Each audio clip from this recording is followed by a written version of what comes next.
mettre l'église en ordre. Une église qui n'est pas ordonnée, je doute fort que le Saint-Esprit est là. Et quand Dieu ordonne l'église par l'eau, les prédicateurs et toutes ces choses, venez à obéir à l'ordre de l'église. Le Saint-Esprit mettra toujours l'église en ordre. Le Saint-Esprit n'acceptera pas le désordre. Parce que le désordre n'est pas un Dieu. Dieu, c'est un Dieu d'ordre. Et si le Saint-Esprit te réprimande, tu diras Amen. Mais si tu commences à te fâcher, alors je ne repartirai plus dans cette église. Il veut le montrer quoi? C'est que le Saint-Esprit n'est pas dans ton cœur. Est-ce que vous êtes avec moi? Est-ce que vous êtes avec moi? Il sert à donner l'onction au prédicateur. Il sert à donner la sainteté au groupe. Il sert à mettre l'église en ordre. Il sert à amener une unité d'esprit. Il sert à nous unir ensemble avec puissance. Il sert à nous unir dans l'amour. L'amour fraternel. Quand le Saint-Esprit vient, ça crée l'amour fraternel au milieu de nous. Ça nous unit dans l'amour fraternel. Ça nous aide à soutenir les uns les autres. Est-ce que quelqu'un peut dire Amen? Oh, je me sens très bien.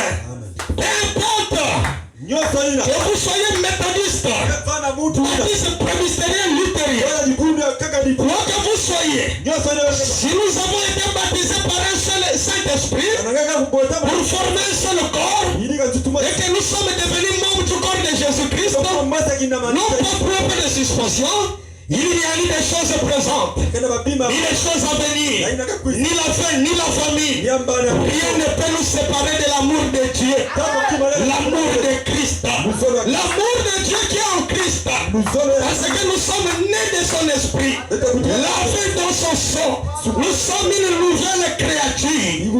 Voilà ce que Dieu est venu faire. C'est à ça que sert le Saint-Esprit. Oui, c'est à ça. Un homme qui a le Saint-Esprit ne peut plus jamais se séparer de Dieu. Alléluia.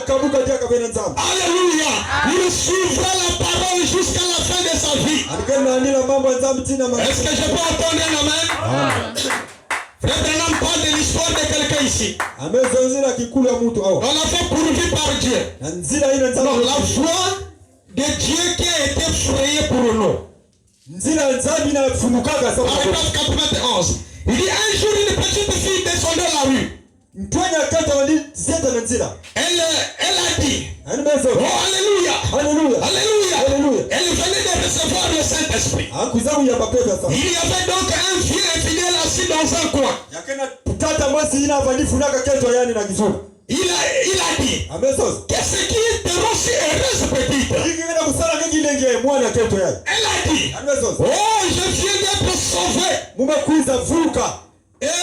Oh Jésus vient de me sauver et de me remplir du Saint-Esprit. Elle a dit, je suis très heureuse. Il a dit, regarde, qu'as-tu en main?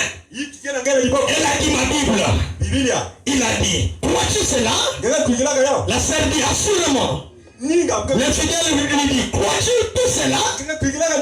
Et la sœur dit, tout cela, je crois ça. Il a dit, crois-tu cette histoire de Jonas? La sœur dit, oui. Il a dit, crois-tu que le gros poisson avait réellement englouti cet homme-là? Il dit, oui, mais si je le crois, il sera rempli du Saint-Esprit. Elle venait à peine de la recevoir. Il dit, comment vas-tu prouver cela autrement que par la foi? Elle a dit, eh bien, quand j'arriverai au ciel, je demanderai simplement au frère Jonas. Le fidèle lui a dit, il a dit, et si frère Jonas n'est pas au ciel? Elle a dit, alors c'est toi qui aura à lui demander. Alléluia, l'unique endroit qui resterait pour toi c'est l'enfer. Est-ce que vous êtes avec moi? La sœur croit que le frère Jonas a été envolé par le gros poisson, mais le fidèle l'a fallu emmener que comment tu peux expliquer ça si tu n'es que par la foi? Il dit, quand j'arriverai au ciel, je vais demander ça à frère Jonas. Il dit, mais si frère Jonas n'est pas au ciel, ancien. Il dit alors c'est toi qui vas lui demander en enfer. Oh, j'aime les sœurs comme ça. Est-ce que vous êtes avec moi? Il dit si vous rejetez l'enfant de Dieu, vous devez aller en enfer. Absolument. C'est tout ce qui reste comme foi. Vous êtes donc soit dans une foi, soit dans une autre.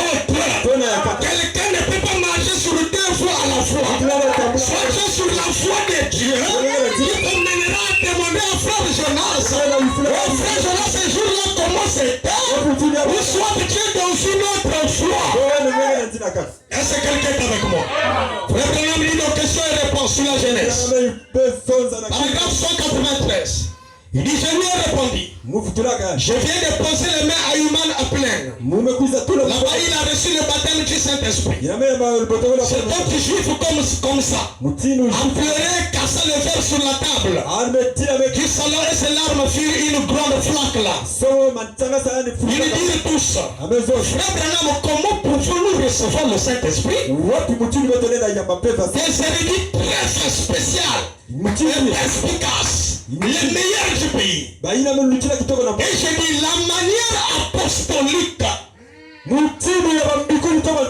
recevoir le Saint-Esprit, c'est par les positions des mains. Abraham dit c'est juste. Les positions des mains aux gens.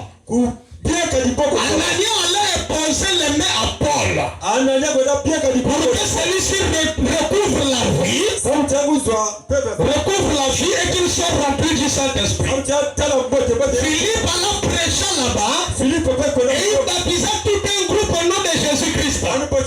Le Saint-Esprit ne fait pas sur aucun parce que Pierre avait les clés. Et il alla là, leur apposa les mains et il reçut le Saint-Esprit. Est-ce vrai? Est-ce que vous êtes avec moi? Donc frère Branham montre que le Saint-Esprit, nous pouvons la recevoir par imposition des mains. C'est la manière apostolique de recevoir le Saint-Esprit. Là nous avons quitté la Bible pour le Saint-Esprit. Nous rentrons maintenant comment recevoir le Saint-Esprit. Est-ce que vous êtes avec moi? Donc question et réponse. 3 janvier 54, paragraphe 42.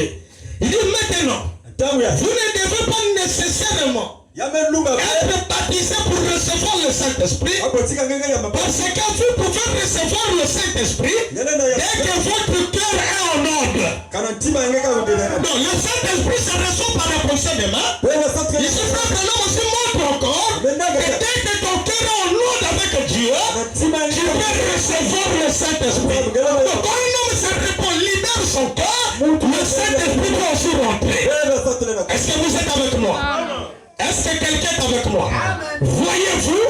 Parce que Acte chapitre de Pierre a donné une formule. Répondez-vous et que chacun de vous soit baptisé au nom de Jésus-Christ et vous recevez le Saint-Esprit. Mais ensuite, dans Acte chapitre 10 verset 49, Dieu s'est retourné et a donné aujourd'hui le baptême du Saint-Esprit avant même qu'il ne soit baptisé. Voyez, ainsi vous voyez, cela dépend de l'état de votre cœur. Si quelqu'un veut recevoir le Saint-Esprit, cela dépend de l'état de son cœur. L'ordonnance de Pierre, c'était qu'on puisse poser les mains et toutes ces choses. Il est venu, Philippe a prêché, Pierre est venu, ils ont posé les mains, les gens ont reçu le Saint-Esprit. Mais au fur et à mesure, Pierre est rentré dans une maison, il a commencé à parler, le Saint-Esprit est descendu sur tous ceux qui écoutaient la parole. Donc si ton cœur est dans un bon état, ton cœur est disposé, le Saint-Esprit peut descendre. Est-ce que quelqu'un est avec moi? Alors écoutez la question qu'on avait posée à Frère Branham. Frère Bill, je vais dire comment recevoir le baptême du Saint-Esprit. Est-ce par la prière? Il faut abandonner. Le fait de l'accepter comme nous le faisons pour la guérison. Je sais ce que c'est que d'avoir la foi pour la guérison. Depuis que vous avez prié pour moi ici, priez-vous et posez-vous les mains pour le baptême du Saint-Esprit. J'ai été baptisé au nom du Père, du Fils et du Saint-Esprit. Veuillez me dire si je dois être baptisé au nom de Jésus-Christ comme vous l'avez dit récemment. Écoutez la réponse du prophète. Il dit, eh bien mon cher ami, je ne vous dis pas quoi faire. Je ne fais que présenter les Écritures. Le Saint-Esprit peut venir juste maintenant pendant que nous parlons. Le Saint-Esprit est un don de Dieu. Voyez-vous, c'est un don de Dieu. Il peut venir pendant que nous parlons. Et je vous assure, si les gens étaient bien enseignés, certains d'entre vous les enseignent ici. Laissez-moi vous poser une question. Vous les enseignez qui êtes dans le tabernacle, observez quand je baptise les gens. Et vous les ministres, prenez ceci comme exemple. Si Dieu suscite les ministres ici, et tous ceux qui prêchent ici, prenez ceci comme exemple. J'enseignais ces gens jusqu'à ce qu'ils aient complètement purifié leur cœur. Purifier leur vie avant d'aller dans l'eau. Et je les emmenais à croire que Dieu était obligé de tenir sa promesse.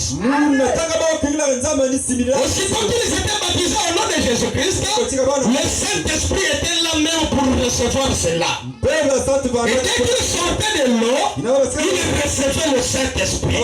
C'est vrai. Si seulement vous, berger, enseignez vos brebis, emmenez-les dans la Bible, éloignez-vous de ces vieux manuels. Une certaine église est venue ici dans la Bible, là où Dieu parle et vous n'aurez pas des ennuis. Oui, l'imposition des mains est le moyen par lequel nous pouvons recevoir le Saint-Esprit. L'imposition des mains par une personne lointaine. Est-ce que vous êtes avec moi? Donc, bien mes frères, c'est ce que nous faisons ici. Au début, quand j'ai commencé le ministère, je pensais que je baptisais les gens. Dès que tu acceptes, je te baptise. Mais aujourd'hui, là, j'ai changé. Il faut que quelqu'un purifie d'abord son cœur. Et frère, maintenant, enseigner les gens jusqu'à les emmener à ce que leur cœur soit purifié. Et quand ils rentraient dans le sang des baptêmes, ils sortaient là avec le baptême du Saint-Esprit. Aujourd'hui, les gens rentrent dans l'eau de baptême. Ils reçoivent, ils deviennent des païens. Comment ça? Si le Saint-Esprit rentre, il vous emmènera à suivre la parole. Donc, bien